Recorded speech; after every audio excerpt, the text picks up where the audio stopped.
Nigel Farage's salary from GB News is not paid to him directly through a payroll, it's paid to his limited company, Thorn in the Side.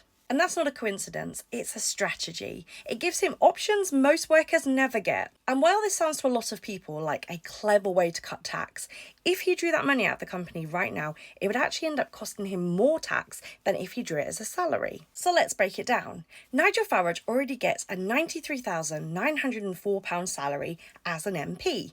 So if he was to be paid that $400,000 from GB News directly as a salary, he would pay tax mostly at the 45% and national insurance at the 2% bracket. That's around £188,000 in tax, leaving him with about £212,000. Now here's what happens if it goes through a company. The £400,000 is paid into the company and is immediately subject to corporation tax.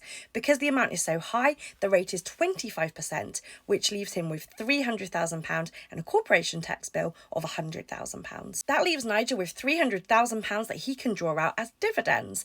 And because of his high earning, most of that will be taxed at 39.35%. That's another £116,000 in tax, which when we add the £100,000 corporation tax liability to, we get to £216,000 tax liability. So if he draws it all now as dividends, he actually pays more tax than if he just took it as a salary. So why is he doing this? Because the game isn't about how much tax he can pay in this situation, it's about when he pays it and how. He can delay taking the dividends, he can keep the money in the company for years before he draws it out. He can claim business expenses, which will reduce his salary and therefore reduce the tax burden. He can make pension contributions through the company, reducing his corporation tax liability. He can choose the timing, he can choose when the income will hit his tax return. In other words, it's not necessarily here about a tax cut, or it might be after we offset those business expenses, it's more about tax control.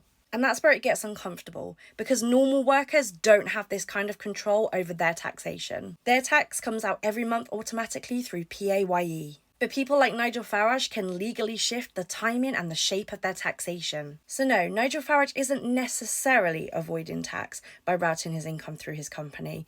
If he took it all out in dividends immediately with no business expenses, he would pay more in tax. But what he is doing is using a system that gives him control, flexibility, and privilege that ordinary taxpayers do not have. And that's the real story.